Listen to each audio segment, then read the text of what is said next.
వైజాగ్ లో మంత్రి బొత్స సత్యనారాయణ మీడియాతో మాట్లాడుతున్నారు. ప్రత్యక్ష ప్రసారం ద్వారా చూద్దాం. మరి వాళ్ళు కడుతున్న వాళ్ళు ఇస్తున్న పెన్షన్ కూడా పంచొద్దని చంద్రబాబు నాయుడు వచ్చి మరి తెలుగుదేశం పార్టీ పిటిషన్ పెట్టి వాళ్ళతో చేయకపోతే ఈ నెల పెన్షన్ ఎవరు ఇస్తారు? వాళ్ళు తెచ్చుకోవాలి. నేను రాత్రి పత్రికలు ఎక్కడ చూశాను టీవీలో డిప్యూటీ ద్వారా వాళ్ళకి కూడా ఇచ్చివచ్చని.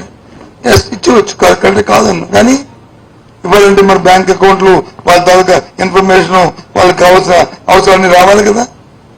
రావాలంటే ఈ 1వ తారీఖు రేపటికి ఎల్లుండి కల్లా అవుతుందా? మనం 4 రోజులు అవుద్దా, 10 రోజులు అవుద్దా? వాలంటీర్ వస్తుంటే ఇప్పుడు ఇంటింటికి వెళ్ళి తిరిగి తేడానికి కాదు కదా. అంటే పేదవాడి తాలూకు ఆకలితో కూడా కుటీర రాజకీయాలు క్షుద్ర రాజకీయాలు చేస్తుంది తెలుగుదేశం పార్టీ, ఆ కూటమి.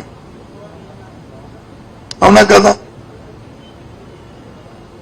ఆ వస్తున్న ఆ పెన్షన్ 3,000 రూపాయల కోసము 1వ తారీఖు నాడు, 2వ తారీఖు నాడు, 3వ తారీఖు నాడు చూస్తున్న ఆ పేద ప్రజలకి ఏం సమాధానం చెప్తారు? రేపు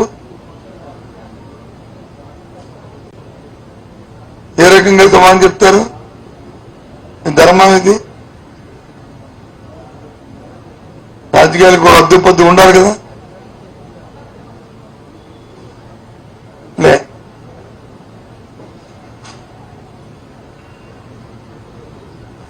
ఏది పెడుతుంది?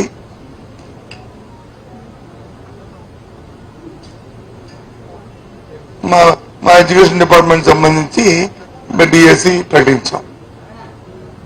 దాని మీద పిటిషన్లు డిఎస్సి జరపడానికి వీల్లేదు.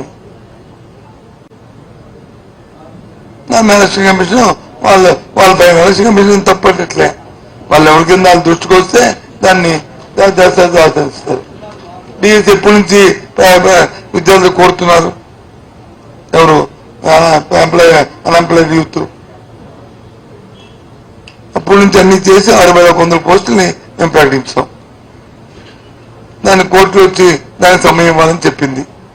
టెట్ ఎగ్జామ్కి, డిఎస్సి పరీక్షకి ఫైన్ అని చెప్పాం. దాన్ని డేట్ని మాడిఫై చేసాం.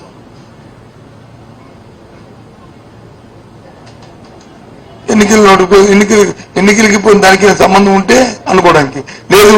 ఇవాళ ఎన్నికలు ప్రకటించిన తర్వాత మేము డిఎస్సి ప్రకటిస్తే అనుకోవడానికి కాదు కదా.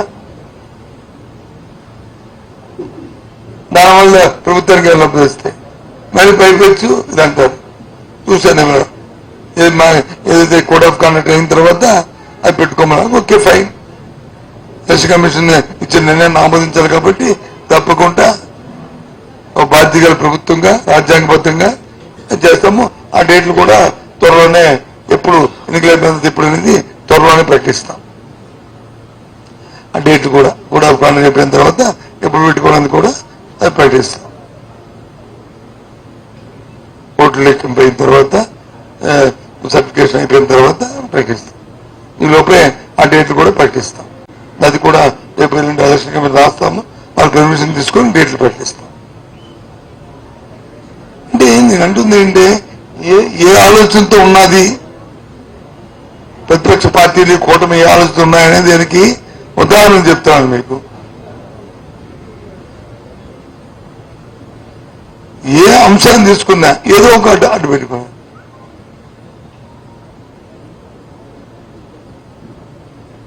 ఇవాళ వైఎస్ఆర్సీపీ పార్టీ ప్రభుత్వం జగన్మోహన్ రెడ్డి గారి నాయకత్వంలో ఈ అంశాన్ని ప్రభుత్వం దృష్టికొచ్చినా అది ప్రజలకు పనికొచ్చేది, ఆ వ్యక్తులకు పనికొచ్చేది, ఆ వర్గాలకు పనికొచ్చేది అంటే వెంటనే పాజిటివ్ గా రెస్పాండ్ అయ్యి దాన్ని ఎలా రిజాల్వ్ చేసి ఏ రకంగా చేయాలనేది ప్రయత్నాలు 5 సంవత్సరాల బట్టి ప్రయత్నాలు చేస్తాం. ఇండివిజువల్స్ ఎవరో ఒక వ్యక్తికో లేదా ఒక చిన్న వర్గానికో మన మిగతా వర్గాలను ఆశ్రయించిన ప్రతి అంశాన్ని కూడా నెరవేర్చాం. అందుకే అంత ధైర్యంగా జగన్మోహన్ రెడ్డి మాట చెప్తున్నారు. 5 సంవత్సరాలు మంచి జరిగితేనే నాకు ఓటు ఇవ్వండి. మీరు ఆనందంగా ఉండి మీరు హ్యాపీగా ఉంటేనే మీ కుటుంబంలో నాకు ఓటు ఇవ్వండి అని. డెమోక్రసీలో ఎవరైనా ఈ స్వాతంత్రం వచ్చిన తర్వాత ఈ 75 సంవత్సరాల భారత చరిత్రలో అడిగారు ఎవరైనా ఈయనలాగా? చంద్రబాబు నాయుడు అడగమానండి, ఆ మాట చెప్పానండి, చెప్పాడా? ఏదో ఉద్ధరించేస్తాయంటారు. ఏది ఉద్ధరిస్తారు? 5 సంవత్సరాలు వచ్చి ఇది అప్పుడే పుట్టిన పసికందు ఆంధ్ర రాష్ట్రం రాష్ట్ర విభజన జరిగిన తర్వాత నేను సీనియర్ని నాకు ఇవ్వండి, నేను దీన్ని తీర్చిస్తాను. ఏం తీర్చిద్దావు? నీ కులానికి, నీ వర్గానికి, నీకు దాని నుంచి ఆదాయం పెంచుకోవడానికి అమరావతిని బూత్ని పెట్టి ఓ గ్రాఫిక్స్ పెట్టి 5 సంవత్సరాలు గడిపిస్తావు. ఏం చేస్తావు చెప్పండి? ఎవరికైనా లాభం వచ్చిందా? దోపిడీ చేసావు.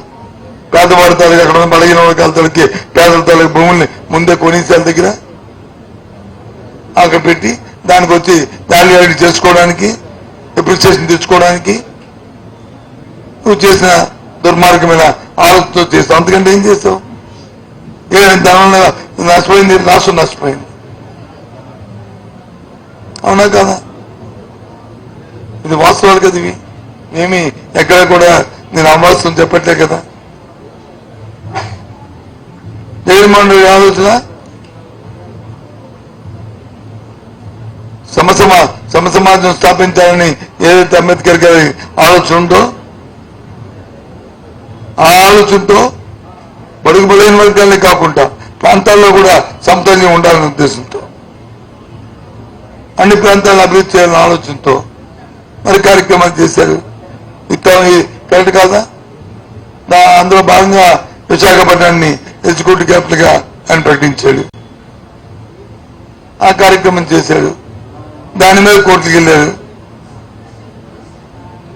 అమరావతి నేను ప్రకటించినప్పుడు ఎక్కడైనా ఏ ఒక్కరైనా వైఎస్ఆర్ పార్టీ కోర్టుకు వెళ్ళిందని చెప్పండి. మేము ఇంత దోపిడీ చేస్తున్నప్పుడు రాజకీయ పోరాటం చేశాం. ఇది తప్పని చెప్పాం, ఇది దోపిడీ అని చెప్పాం.